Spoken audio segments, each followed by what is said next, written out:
The classic criminal is back. ദൃശ്യം 3 written and directed by Jeethu Joseph. Malayala cinema ലോക സിനിമയ്ക്ക് സമ്മാനിച്ച ഏറ്റവും മികച്ച ത്രില്ലർ. ഒരു സാധാരണ ചിത്രമായി തിയേറ്ററിലെത്തി മലയാളത്തിലെ എല്ലാ കളക്ഷൻ റെക്കോർഡുകളും ഭേദിച്ച ചിത്രം. മലയാള സിനിമയെ കോടി ക്ലബ്ബുകൾ സ്വപ്നം കാണാൻ പഠിപ്പിച്ച ചിത്രം. ആ ദൃശ്യത്തിന്റെ മൂന്നാം ഭാഗമാണ് ഇന്ന് തിയേറ്ററിൽ എത്തിയിരിക്കുന്നത്. തന്റെ കുടുംബത്തെ സംരക്ഷിക്കാൻ ഏതറ്റം വരെയും പോകാൻ തയ്യാറാകുന്ന കുടുംബനാഥൻ ജോർജ് കുട്ടിയായി മോഹൻലാൽ ഒരിക്കൽ കൂടി അഴിഞ്ഞാടുകയാണ്. ദൃശ്യം ഒന്നാം ഭാഗത്തിന്റെയും രണ്ടാം ഭാഗത്തിന്റെയും ഏറ്റവും വലിയ ഹൈലൈറ്റ്സ് അതിന്റെ ത്രില്ലർ കഥാവഴിയും അതിലെ ട്വിസ്റ്റുകളും ടേണുകളും മലയാളിയെ ഞെട്ടിപ്പിച്ച അതിന്റെ ക്ലൈമാക്സുമായിരുന്നു. ഏകദേശം സമാന കഥാവഴി തന്നെയാണ് ദൃശ്യം 3യിലും ജീത്തു ജോസഫ് സ്വീകരിച്ചിരിക്കുന്നത്. എന്നാൽ ആദ്യ ഹാഫിൽ കൂടുതൽ ജോർജ് കുട്ടിയുടെ ഫാമിലി മൊമെന്റ്സ് എക്സ്പ്ലോർ ചെയ്യാനാണ് ജീത്തു ശ്രമിച്ചിരിക്കുന്നത്. ദൃശ്യത്തിന്റെ ആദ്യ ഭാഗത്തിൽ അതിന്റെ ത്രില്ലർ കഥാവഴിക്കൊപ്പം മലയാളികളെ ഏറ്റവും കൂടുതൽ രസിപ്പിച്ചത് ജോർജ് കുട്ടിയുടെ ഫാമിലി മൊമെന്റ്സ് ആയിരുന്നു. ജോർജ് കുട്ടിയും ഭാര്യ റാണിയും കുട്ടികളും ചേർന്നുള്ള വളരെ രസകരമായ കുടുംബത്തിലെ മുഹൂർത്തങ്ങൾ പ്രേക്ഷകരെ ഒട്ടേറെ ആസ്വദിച്ചിരുന്നു. എന്നാൽ ചിത്രം രണ്ടാം ഭാഗത്തിലേക്ക് എത്തുമ്പോൾ ആ ഫാമിലി മൊമെന്റ്സ് കുറെ മിസ്സായിരുന്നു.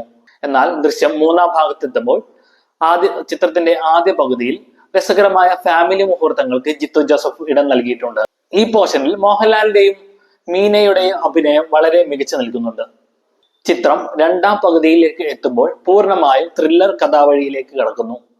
വീണ്ടും വരുണ്ട കൊലപാതകം അന്വേഷിക്കാനെത്തുന്ന ഒരു സംഘവും തുടർന്നുണ്ടാകുന്ന സംഭവങ്ങളുമാണ് രണ്ടാം പകുതിയെ കഥയെ മുന്നോട്ട് നയിക്കുന്നത്. ആദ്യ ഭാഗത്തിൽ നമ്മളെ ഞെട്ടിച്ച പെർഫോമൻസ് കാഴ്ചവെച്ച ഒരു കഥാപാത്രം രണ്ടാം ഭാഗത്ത് മിസ്സായിരുന്നു. ഈ കഥാപാത്രം മൂന്നാം ഭാഗത്ത് എത്തുന്നത് എന്നതും ദൃശ്യം 3യുടെ ആകർഷണമാണ്. തന്റെ കുടുംബത്തെ സംരക്ഷിക്കാൻ ഒരിക്കൽ കൂടി ജോർജ് കുട്ടി തുനിഞ്ഞിറങ്ങുമ്പോൾ ദൃശ്യം 3യുടെ കഥാവഴിയും ട്വിസ്റ്റുകളും ടേണുകളും കൊണ്ട് പ്രേക്ഷകരെ രസിപ്പിക്കുന്നുണ്ട്. എന്നാൽ ക്ലൈമാക്സിലേക്ക് എത്തുമ്പോൾ ആദ്യ ഭാഗത്തും രണ്ടാം ഭാഗത്തിലും കിട്ടി അത്ര ഹൈ മൊമെന്റ്സ് ദൃശ്യം 3 സമ്മാനിക്കുന്നില്ല. ട്വിസ്റ്റുകളും ടേണുകളും ഉണ്ടെങ്കിലും അവസാന ഭാഗത്തുള്ള ഹൈ മൊമെന്റ്സ് ദൃശ്യം 3യിൽ കിട്ടുന്നില്ല. അപ്പോഴും ദൃശ്യം 3 പ്രേക്ഷകർക്ക് കണ്ട് ആസ്വദിക്കാവുന്ന മികച്ചൊരു സിനിമ തന്നെയായി മാറുന്നുണ്ട്.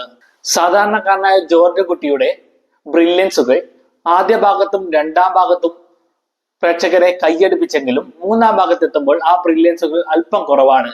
എന്നാൽ പോലും പ്രേക്ഷകർക്ക് കൈയടിക്കാവുന്ന ചില മുഹൂർത്തങ്ങൾ ജീത്തു ജോസഫ് കഥാവഴിയിൽ ഒരുക്കി വെച്ചിട്ടുണ്ട്. സതീഷ് കുറുപ്പാണ് ദൃശ്യം 3യുടെയും ക്യാമറ. അനിൽ ജോൺസൺ ആണ് സംഗീതം.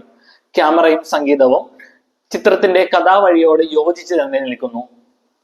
മോഹൻലാലിന്റെ അത്യുഗ്രം പെർഫോമൻസ് തന്നെയാണ് ദൃശ്യം 3യുടെ ഏറ്റവും വലിയ ഹൈലൈറ്റ്സ്. കഥാവഴിയിലെ ചില താഴ്ചകൾ മോഹൻലാലിന്റെ പെർഫോമൻസ് കൊണ്ട് ജീത്തു ജോസഫ് മറികടക്കുന്നുണ്ട്. അവസാന ഭാഗത്ത് നാലാം ഭാഗത്തിനുള്ള ഒരു വിത്ത് പാകിക്കൊണ്ടാണ് ദൃശ്യം 3യും അവസാനിക്കുന്നത്. ദൃശ്യം 3യുടെ ക്ലൈമാക്സിൽ നമുക്ക് നഷ്ടപ്പെട്ട ഹൈ മൊമെന്റ്സുകൾ അടുത്ത ഭാഗത്തിൽ ജീത്തു ജോസഫ് തരുമെന്ന് നമുക്ക് ഉറച്ചു വിശ്വസിക്കാം. ധൈര്യമായി ടിക്കറ്റ് എടുക്കാൻ ദൃശ്യം 3 ഒരിക്കലും നിങ്ങളെ നിരാശപ്പെടുത്തില്ല.